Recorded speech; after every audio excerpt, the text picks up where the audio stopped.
ಈ ವಿಡಿಯೋದಲ್ಲಿ ಪೈಥಾಗರಸ್ ಪ್ರಮೇಯದ ಬಗ್ಗೆ ತಿಳಿದುಕೊಳ್ಳೋಣ.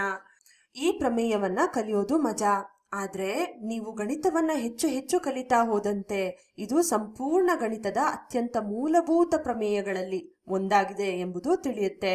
ಇದು ರೇಖಾಗಣಿತದಲ್ಲಿದೆ, ಟ್ರಿಗ್ನಾಮೆಟ್ರಿಯಲ್ಲಿದೆ, ಬಿಂದುಗಳ ನಡುವಿನ ಅಂತರವನ್ನ ಲೆಕ್ಕ ಮಾಡಲು ಕೂಡ ಇದನ್ನೇ ಬಳಸೋದು. ಆದ್ರಿಂದ ಇದನ್ನ ಚೆನ್ನಾಗಿ ಅರ್ಥ ಮಾಡಿಕೊಂಡು ತಿಳಿದುಕೊಳ್ಳೋಣ.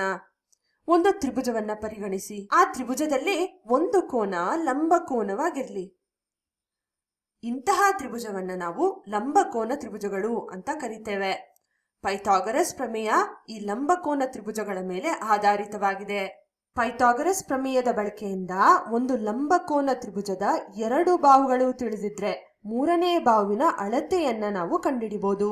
ಮತ್ತೊಂದು ಪದದ ಪರಿಚಯವನ್ನ ಮಾಡ್ಕೊಳ್ಳೋಣ.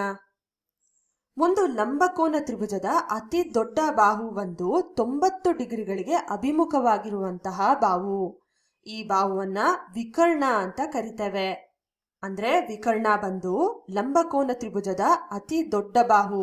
ಅದನ್ನ ಹೇಗೆ ಗುರ್ತಿಡಿಯೋದು ಅಂದ್ರೆ ಲಂಬಕೋನದ ಅಭಿಮುಖದಲ್ಲಿರುತ್ತೆ. ಇಲ್ಲಿ ಕೆಲವು ಲಂಬಕೋನ ತ್ರಿಭುಜಗಳನ್ನ ನೋಡಿ ಅದರಲ್ಲಿರುವಂತಹ ವಿಕರ್ಣವನ್ನ ಗುರ್ತಿಡಿಯೋಣ. ಈ ಲಂಬಕೋನ ತ್ರಿಭುಜದ 90 ಡಿಗ್ರಿಗಳ ಅಭಿಮುಖದಲ್ಲಿರುವಂತಹ ಬಾಹು ಬಂದು ವಿಕರ್ಣ. ಅದೇ ರೀತಿ ಈ ಲಂಬಕೋನ ತ್ರಿಭುಜದಲ್ಲಿ ಈ ಬಾಹು ವಿಕರ್ಣವಾಗಿರುತ್ತೆ.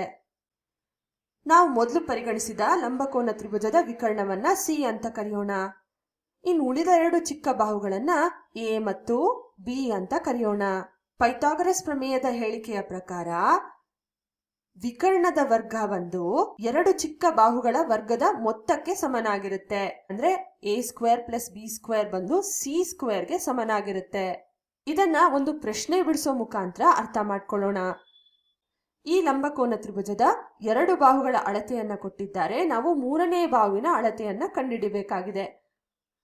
ಪೈಥಾಗರಸ್ ಪ್ರಮೇಯವನ್ನ ಅಪ್ಲೈ ಮಾಡಕ್ಕಿಂತ ಮುಂಚೆ ಮೊದಲು ಯಾವ ಬದಿಯನ್ನ ಕಂಡುಹಿಡಿಯಲಿಕ್ಕೆ ಹೊರಟಿದ್ದೇವೆ ಅನ್ನೋದು ಸ್ಪಷ್ಟಪಡಿಸ್ಕೊಳ್ಬೇಕು. ಅದಕ್ಕೆ ವಿಕರ್ಣ ಎಲ್ಲಿದೆ ಅಂತ ಗುರ್ತು ಹಾಕೊಳ್ಬೇಕು. 90 ಡಿಗ್ರಿಗಳ ಅಭಿಮುಖದಲ್ಲಿರುವಂತಹ ಬಾಹು ವಿಕರ್ಣ. ಅಂದ್ರೆ ಈ ಸಮಸ್ಯೆಯಲ್ಲಿ ನಾವು ವಿಕರ್ಣದ ಅಳತೆಯನ್ನ ಕಂಡುಹಿಡಿಯಲಿಕ್ಕೆ ಹೊರಟಿದ್ದೇವೆ. ಬನ್ನಿ ಶುರು ಮಾಡೋಣ. ಈ ಚಿಕ್ಕ ಬಾಹುಗಳ ಅಳತೆಯನ್ನ ಎ ಮತ್ತು ಬಿ ಅಂತ ಕರೆಯೋಣ. ಅಂದ್ರೆ 4 ಎ ಅಂತ ತಗೊಳ್ಬಹುದು, ಬಿ ನ 3 ಅಂತ ತಗೊಳ್ಬಹುದು, ಅಥವಾ ಬದಲಾಯಿಸಿ ಕೂಡ ತಗೊಳ್ಬಹುದು. ಅಂದ್ರೆ ಪೈಥಾಗರಸ್ ಪ್ರಮೇಯದ ಹೇಳಿಕೆಯ ಪ್ರಕಾರ 4ರ ವರ್ಗ ಪ್ಲಸ್ 3ರ ವರ್ಗ ಸಿ ನ ವರ್ಗಕ್ಕೆ ಸಮನಾಗಿರುತ್ತೆ. ವಿಕರ್ಣವನ್ನ ಸಿ ಅಂತ ಕರೆಯೋಣ. 4 × 4 16, 3 × 3 9, 16 ಪ್ಲಸ್ 9 ಸಿ ನ ವರ್ಗಕ್ಕೆ ಸಮನಾಗಿದೆ. 16 ಪ್ಲಸ್ 9 25, 25 ಸಿ ನ ವರ್ಗಕ್ಕೆ ಸಮನಾಗಿದೆ. ಈಗ ಸಿ ನ ವರ್ಗದ ಮೌಲ್ಯ ಗೊತ್ತಿದೆ ನಮ್ಗೆ, ಆದ್ರೆ ಸಿ ಬೇಕಾಗಿದ್ದು ನಮ್ಗೆ. ಆದ್ರಿಂದ ಏನ್ ಮಾಡೋಣ, 2 ಬದಿಗಳಲ್ಲಿ ವರ್ಗಮೂಲವನ್ನ ತಗೊಳ್ಳೋಣ. ನಮಗ್ ತಿಳಿದಂತೆ ವರ್ಗಮೂಲ ಮತ್ತು ವರ್ಗ ರದ್ದಾಗಿ ಬಿಡುತ್ತೆ. ಇನ್ನು ಎಡಬದಿಯಲ್ಲಿರೋದು 25ರ ವರ್ಗಮೂಲ. 25 ಒಂದು ಪೂರ್ಣ ವರ್ಗ ಸಂಖ್ಯೆ. ಆದ್ರಿಂದ 25ರ ವರ್ಗಮೂಲ ಬಂದು 5ಕ್ಕೆ ಸಮನಾಗಿರುತ್ತೆ. ಅಂದ್ರೆ ಸಿ ನ ಮೌಲ್ಯ 5. ಇಲ್ಲಿ ನಿಮ್ಗೊಂದು ಪ್ರಶ್ನೆ ಮೂಡ್ ಬರೋದು ಸಹಜ. ವರ್ಗಮೂಲ ಇರೋದ್ರಿಂದ 25ರ ವರ್ಗಮೂಲ +5 ಕೂಡ ಆಗಿರ್ಬೋದು ಅಥವಾ -5 ಕೂಡ ಆಗಿರ್ಬೋದು ಅಲ್ವಾ? ಯಾಕೆ ನಾವಿಲ್ಲಿ ಬರೀ +5 ಪರಿಗಣಿಸ್ತಾ ಇದ್ದೇವೆ? ನೋಡಿ, ನಾವಿಲ್ಲಿ ಕಂಡುಹಿಡಿಯುತ್ತಿರೋದು ಬಂದು ತ್ರಿಭುಜದ ಬಾಹುವಿನ ಉದ್ದದ ಅಳತೆ. ದೂರ ಋಣಾತ್ಮಕವಾಗಿರಬಾರ್ದು. ಆದ್ರಿಂದ ನಾವಿಲ್ಲಿ ಬರೀ ಪ್ರಧಾನ ವರ್ಗಮೂಲವನ್ನ ಮಾತ್ರ ಪರಿಗಣಿಸ್ತಾ ಇದ್ದೇವೆ. ಅಂದ್ರೆ ಒಂದು ಧನ ವರ್ಗಮೂಲವನ್ನ ಮಾತ್ರ ತಗೊಳ್ಬೇಕಾಗಿದೆ. ಈ ರೀತಿ ಪೈಥಾಗರಸ್ ಪ್ರಮೇಯದ ಮೂಲಕ ಒಂದು ಲಂಬಕೋನ ತ್ರಿಭುಜದ ಯಾವುದಾದ್ರೂ 2 ಬಾಹುಗಳು ನಮ್ಗೆ ತಿಳಿದಿದ್ರೆ ಮೂರನೇ ಬಾಹುವನ್ನ ಕಂಡುಹಿಡಿಬಹುದು. ಇಲ್ಲಿ ಆ ಮೂರನೇ ಬಾಹು ಬಂದು ವಿಕರ್ಣವಾಗಿತ್ತು. ಒಂದು ವೇಳೆ ಚಿಕ್ಕ ಬಾಹುಗಳಲ್ಲಿ ಯಾವುದಾದ್ರೂ ಒಂದು ನಮ್ಗೆ ತಿಳಿದಿಲ್ಲ ಅನ್ಕೊಳ್ಳೋಣ, ಆಗ ಅದನ್ನು ಹೇಗೆ ಪರಿಹರಿಸೋದು? ಬನ್ನಿ ಒಂದು ಉದಾಹರಣೆಯ ಮುಖಾಂತರ ಅರ್ಥ ಮಾಡ್ಕೊಳ್ಳೋಣ. ಇಲ್ಲಿ ಮತ್ತೆ ಈ ಲಂಬಕೋನ ತ್ರಿಭುಜದ ಲಂಬಕೋನದ ಅಭಿಮುಖದಲ್ಲಿರುವಂತಹ ಬಾಹುವನ್ನ ಅಂದ್ರೆ ಈ ಬಾಹುವನ್ನ ನಾವು ಸಿ ಅಂತ ಕರೆಯೋಣ. ಇದು ಬಂದು ಈ ಲಂಬಕೋನ ತ್ರಿಭುಜದ ವಿಕರ್ಣವಾಗಿದೆ.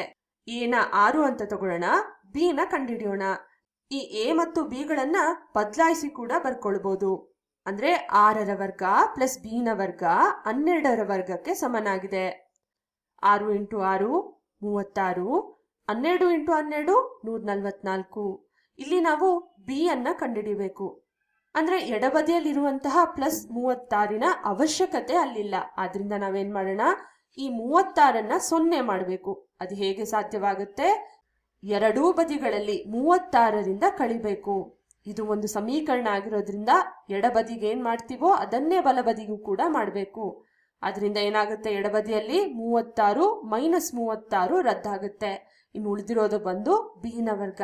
ಅದೇ ಬಲಬದಿಯಲ್ಲಿ ನೋಡಿದ್ರೆ 44 ಮೈನಸ್ 36, 144 ಮೈನಸ್ 30 114, 114 ಮೈನಸ್ 6 108. ಬಿನ ವರ್ಗ 108ಕ್ಕೆ ಸಮ ಅಂತ ಕಂಡು ಬರುತ್ತೆ. ಆದ್ರೆ ನಮಗ್ ಬೇಕಾಗಿರೋದು ಬಿನ ಮೌಲ್ಯ. ಆದ್ರಿಂದ ಏನ್ ಮಾಡೋಣ, ವರ್ಗಮೂಲದ ಅಂದ್ರೆ ಪ್ರಧಾನ ವರ್ಗಮೂಲದ ಸಹಾಯವನ್ನ ಪಡೆದುಕೊಳ್ಳೋಣ. ಮತ್ತೆ ವರ್ಗಮೂಲ ಮತ್ತು ವರ್ಗ ರದ್ದಾಗುತ್ತೆ. ಇಲ್ಲಿ 108ರ ವರ್ಗಮೂಲವನ್ನ ನಾವು ಕಂಡುಹಿಡಿಬೇಕಾಗಿದೆ. 108 ಒಂದು ಪೂರ್ಣ ವರ್ಗ ಸಂಖ್ಯೆ ಅಲ್ಲ. ಆದ್ರಿಂದ ನಾವು ಇದನ್ನ ಅವಿಭಾಜ್ಯ ಅಪವರ್ತನಗಳಾಗಿ ವಿಭಜಿಸ್ಕೊಳ್ಬೇಕು. ಅಂದ್ರೆ ಇದನ್ನ 2 ಇಂಟು 54 ಅಂತ ಬರಿಬಹುದು. 2 ಒಂದು ಅವಿಭಾಜ್ಯ ಅಪವರ್ತನ. ಆದ್ರೆ 54 ಒಂದು ಸಮ ಸಂಖ್ಯೆ. ಆದ್ರಿಂದ ಇದನ್ನ 2 ಇಂಟು 27 ಅಂತ ಬರ್ಕೊಳ್ಬಹುದು. ಮತ್ತೆ 27ನ್ನ ನಾವು ವಿಭಜಿಸ್ಕೊಳ್ಬಹುದು. 3 ಇಂಟು 9 ಅಂತೇಳಿ 9ನ್ನ ಮತ್ತೆ ನಾವು 3 ಇಂಟು 3 ಅಂತ ಬರ್ಕೊಳ್ಬಹುದು. ಈ ರೀತಿ ನಾವು 108ನ್ನ ಈ ಅವಿಭಾಜ್ಯ ಅಪವರ್ತನಗಳ ಗುಣಲಬ್ಧವಾಗಿ ಬರ್ಕೊಳ್ಬಹುದು. ಈ ಗುಣಲಬ್ಧವನ್ನ ಗಮನಿಸಿ. ಇಲ್ಲಿ 2 ಇಂಟು 2 ಅಂದ್ರೆ 4 ಇದೆ. 3 ಇಂಟು 3 ಅಂದ್ರೆ 9 ಇದೆ. ಇದು ಪೂರ್ಣ ವರ್ಗ ಸಂಖ್ಯೆಗಳು. ಆದ್ರಿಂದ ನಾವು 4ರ ವರ್ಗಮೂಲ ಅಂದ್ರೆ 2ನ್ನ ಇಂಟು 9ರ ವರ್ಗಮೂಲ ಅಂದ್ರೆ 3ನ್ನ ವರ್ಗಮೂಲದ ಹೊರಗಡೆ ಬರ್ಕೊಳ್ಬಹುದು. ವರ್ಗಮೂಲದೊಳಗೆ ಬರೀ ಒಂದೇ ಒಂದು ಸಂಖ್ಯೆ ಮಿಕ್ಕಿದೆ, ಅದು 3. ಈಗ 2 ಇಂಟು 3 ಅಂದ್ರೆ 6, 3ರ ವರ್ಗಮೂಲ ಬಿನ ಮೌಲ್ಯವಾಗಿರುತ್ತೆ. ಈ ರೀತಿ ನಾವು ಪೈಥಾಗರಸ್ ಪ್ರಮೇಯವನ್ನ ಬಳಸಿಕೊಂಡು ಒಂದು ಲಂಬಕೋನ ತ್ರಿಭುಜದಲ್ಲಿ ಯಾವುದೇ 2 ಬಾಹುಗಳು ತಿಳಿದಿದ್ರೂ ಕೂಡ 3ನೇ ಬಾಹುವನ್ನ ಕಂಡುಹಿಡಿಬಹುದು.